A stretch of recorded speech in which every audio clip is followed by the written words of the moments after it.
Hi everyone. This is going to be a little bit different for me. Welcome to the Soaring channel. I'm going to try to do a POV pre-flight of the DG505MB engine, specifically for the engine. I know a lot of people have asked about this. I know Stefan Langer did a very good video on this. But I have some experience here for some items that I do believe are worthy of reviewing, and I'd like to share the good word and a message that'll hopefully keep a lot of people safer, maybe even help develop even better checklists and more awareness. Most importantly is the awareness. I've started off with the DG500 checklist, and I have made it into my own, little checklist here.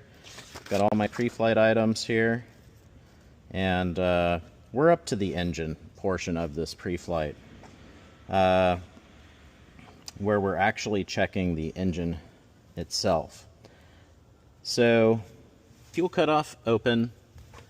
Again, this is a procedure that I've written to help ease the inspection of a lot of pieces of the aircraft that you just want to make sure that you got right. So fuel cutoff is open. I'm going to turn the DEI on. It's now on. Check and reset engine elapsed time. I've got 0 elapsed time. Battery voltage checked. Got 12.5. I've had it on here for quite some time. So check the battery voltage. I do apologize if this doesn't come out really great or perfect, but I'm gonna do my very best, and I'll use video, editing to fill in any gaps that might have happened. And note the fuel level. Something that I consider a risk is that you could get the two numbers backwards. This is your cylinder head temperature. This is your fuel level. I've got 18 liters right now.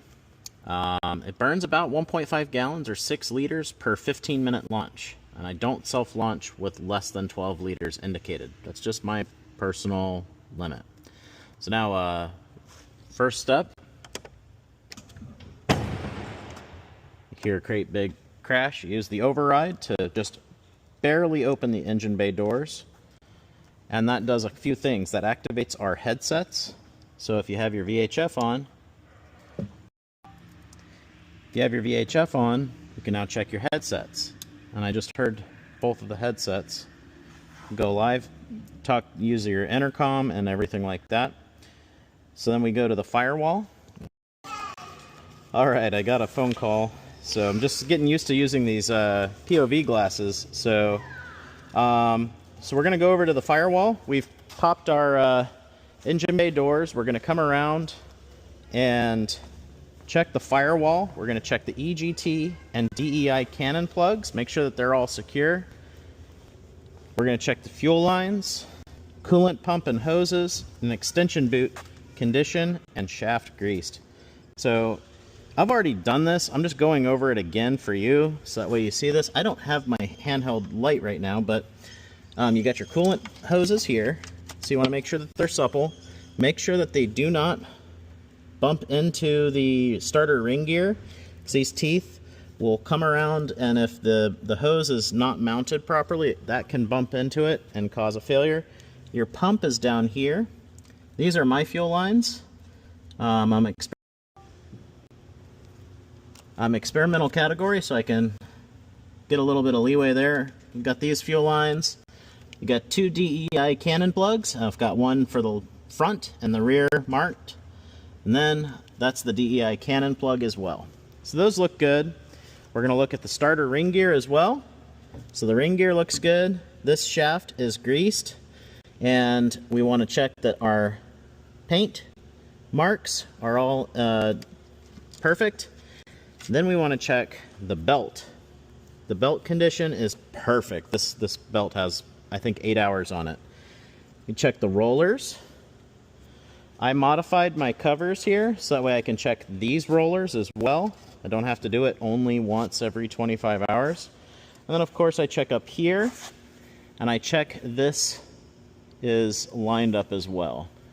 And you can see, and it's loose. It's not loose or anything like that. So safety wire on the prop is all done, and yeah, let's move on to the next item. So we go over to starter ring gear, belt, guides, prop, nuts tight, safety wire, chips and scuffs. We'll check for all that here as well. I've already checked this, sorry. Pylon. There's no cracks or missing screws. Drive belt, face, and tension checked. The guides and pulleys are free. Belt retention plates are secured. That's what I was showing you with those paint markings. Extension and pivot ball and pivot point bolts. Let me show you those real quick. It actually is a big deal because one of them is kind of hidden behind the coolant hoses.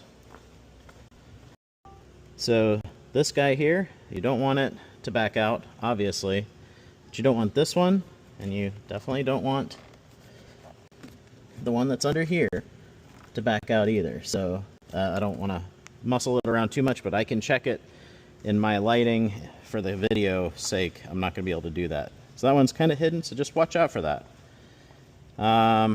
Proximity sensor for the prop rate. That also, by the way, is what gives you your engine RPM, is the speed of the propeller going around, and it determines what the engine RPM is. Then we're going to raise the engine manually. Why? As you can see, my glider is sitting on its tail wheel, on the tail dolly, and the engine sits at a negative angle to the horizon and to gravity. If you just simply come over here and flip the ignition switch on, you're going to suck any of the air that was in the radiator down into your coolant pump, and you'll have overheating issues. So don't do that. All of the owners that are around can attest to that. The reason in the air that it's okay is because the glider is flying in a nose low attitude, about 10 degrees nose down for my glider, according to Hawk. All right, so we're going to raise the engine manually. This whole process should take 13 seconds.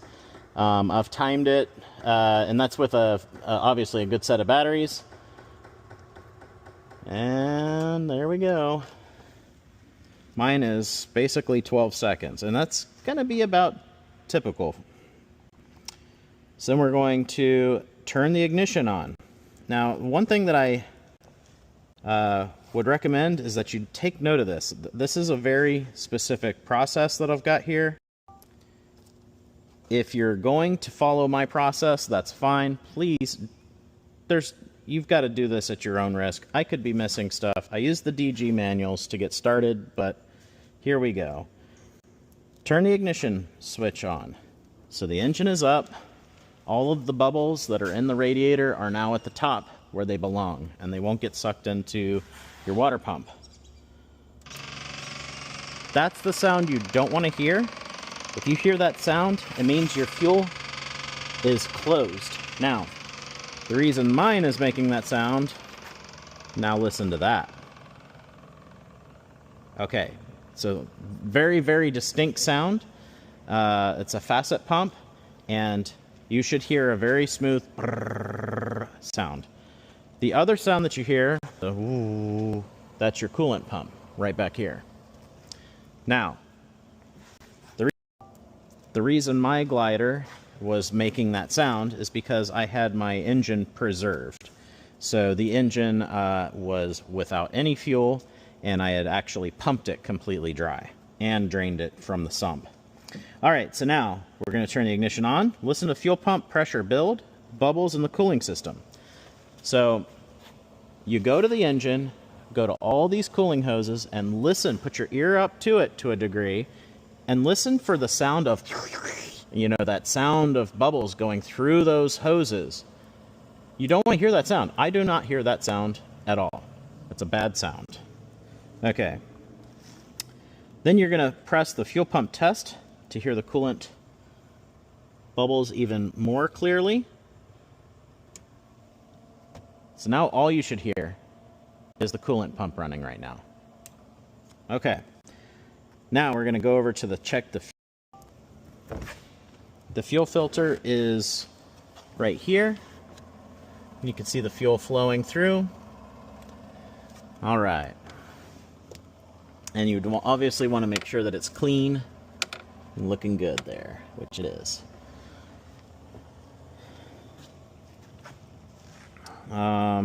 Check fuel filter, primer test, and set to auto.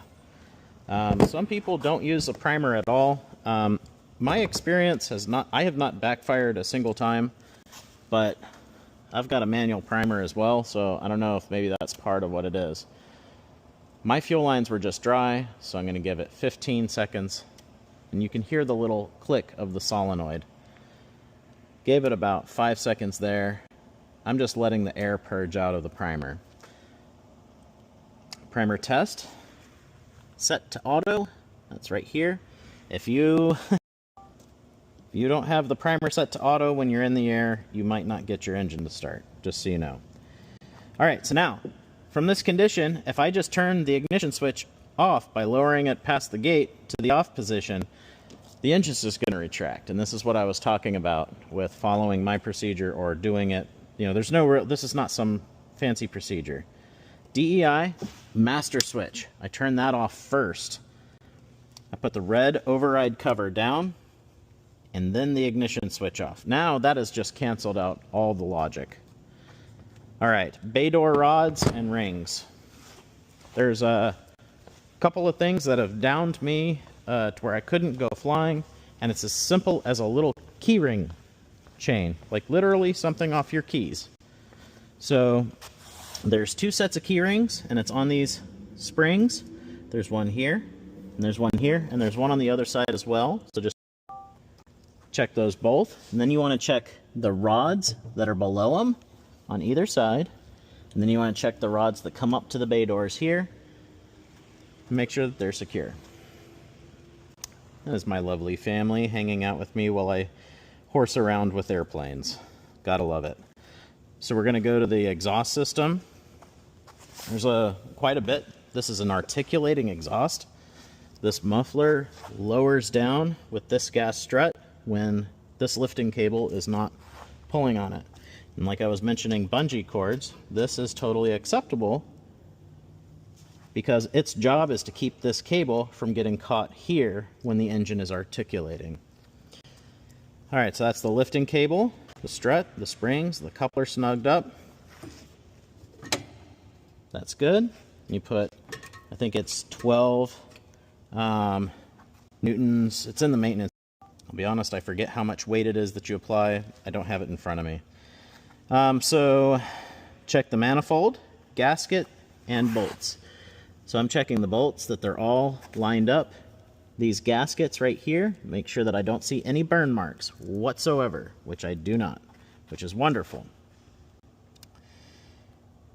Proximity switches. So there's a proximity switch here, and there's a proximity switch, oh, here it is, right here, on the muffler frame. This one gets struck by this plate here, and this one gets pushed by the muffler being lifted. If either of those are not set up properly, the extension mechanism will continue trying until the motor burns out and you'll not have a glider to fly for quite some time. I don't know what the status of the new extension retraction mechanisms is right now. One thing I also want to point out, do not tighten this fuel cap down. If you do that, you will cry when you have to take it out the next time. There's a reason I have a spare one of those. Don't tighten it down. Now we're going to look at the ignition system, the stator wires. Stator wires are all back in here. Everything should be secured and coming out and not look like it's chewed up or being eaten into. I have a Canon plug here, a Deutsch connector, a DT connector made by J.R. Reedy. So that's up to here. That all looks good. All right, so now we're going to check the crank trigger sensors and wires. These guys here, this is the trigger and trigger. This is trigger 1 and trigger 2.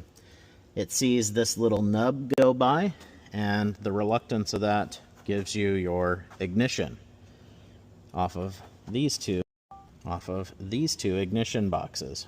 On my glider, the way it's set up and wired, this is ignition coil 2, and this one is number 1. I also have Deutsch DT connectors for the ignition boxes, so that way I can just unplug it, swap them, and I can see if it's the ignition box that's bad or something else. But that makes servicing it as simple as well. I could just take this screw off, this bolt out, unplug it, put the new one on, and put my spark plug wires in, and I'm done in about 3 to 5 minutes. It's a dream as compared to heat shrink tubing. I hate it. So, trigger wires, ignition box wires. So we have 1 to each cylinder from each box. If you have 1 box going to 1 cylinder, if the box dies, you lose a cylinder. So make sure of that. Make sure you've got your wiring routed properly. You don't want to have 1 box powering one or the other cylinder. You want to have 1 box powering both, and then the other box powering both as well. So you should have 1 to each spark plug on each cylinder. All right, spark plug wires. So you just check that these are secured and they're in there and good. Propeller brake system. This is our brake system here. It's a very interesting design, DG specific, I do believe. And there's the liner here, and this is the liner here, and this is the brake pad, and this is the retraction system. So you want to make sure that it's got some free play. I believe it's 0.1 inches. Basically, you just want to see an air gap, so that is not getting hot. And I'm speaking out of experience. If you're going to do multiple engine runs, which I'm about to do, you want to disable the automatic. You want to disable the automatic propeller brake. That is to keep from overheating this and ruining the plastic liner that keeps the magnets inside of the magneto. Okay, so the brake pad, magneto lining, air gap, lever moves freely, bungee tension is very tight, it's good. No crushed magnet material on engine bay floor. That would happen if you let this overheat, or if it's just simply failed, or if the stator failed. So you would check for any debris on the floor. If you see debris on the floor, you need to find out where it came from. That's the name of the game with this aircraft.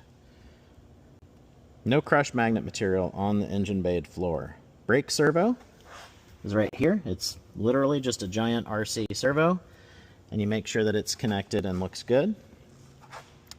The radiator so now we're going to move on to the cooling system. Excuse me.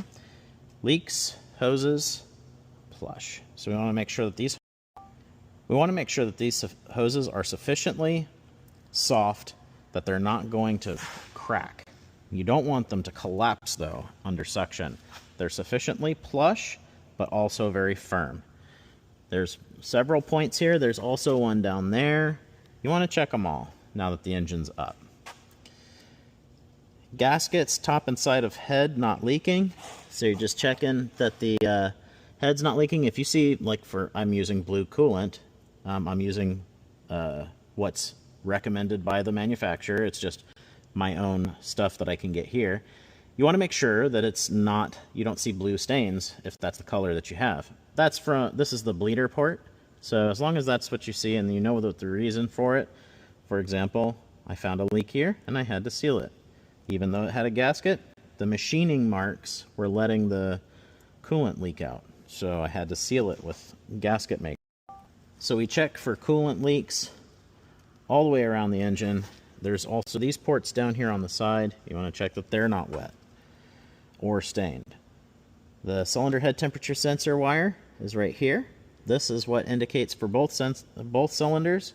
So it's worth checking that this wire is not frayed, pinched, or broken off the sensor. You won't get anything. The radiator condition, it's nice because I've got the lighting. Just looking through here, it should look nice and clean. It shouldn't have a bunch of bent fins. And then of course we're going to check the fluid level. When I check the fluid level,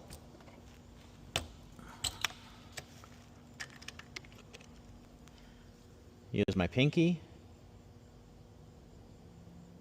and it should be just right up to the very top of the neck here, but not any fuller than that. Otherwise it will overflow.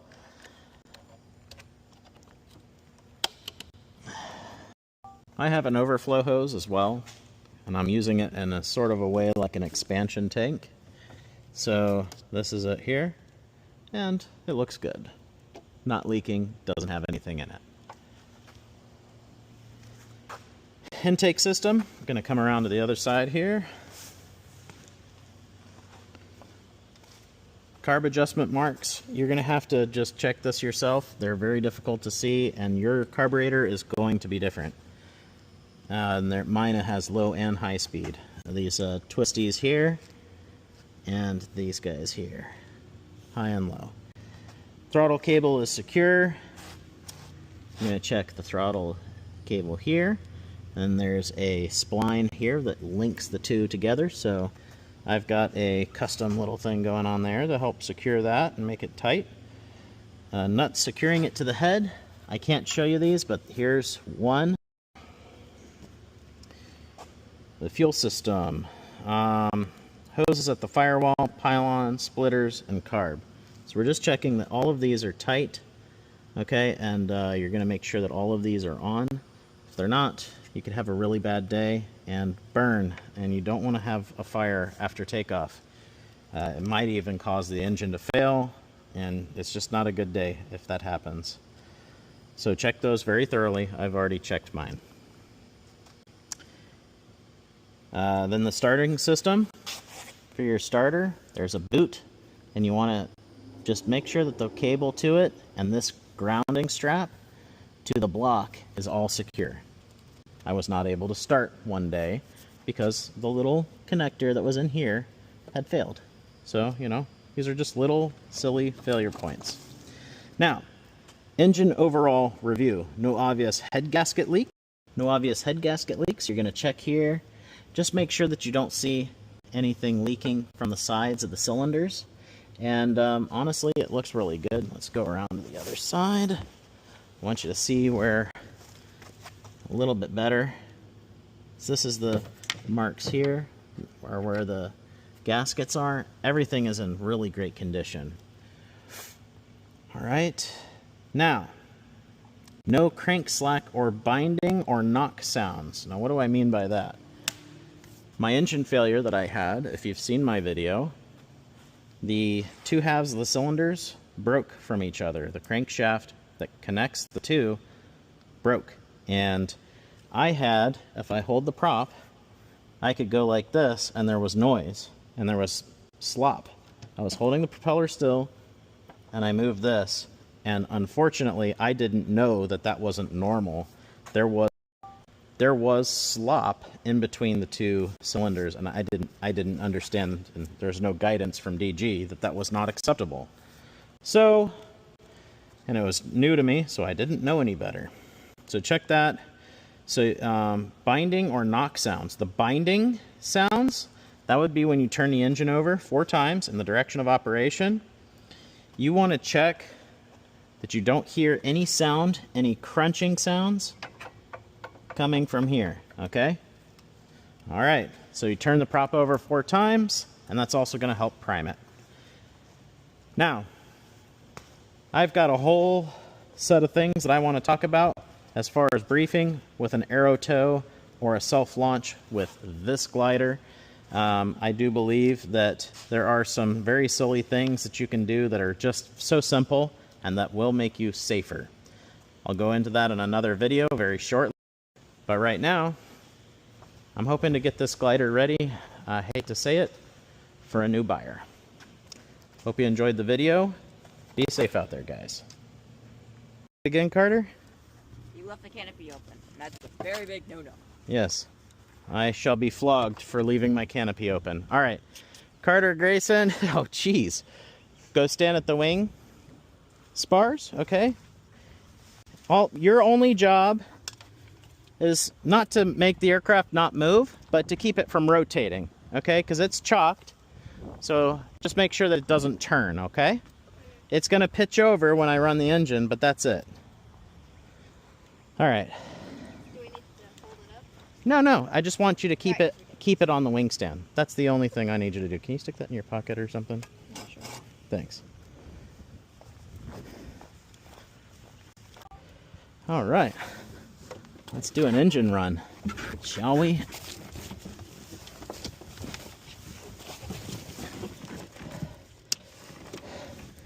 All right, guys. Everybody's all clear, yeah? All right. Huh? It's not that loud. It's from where you are. But it's super loud here.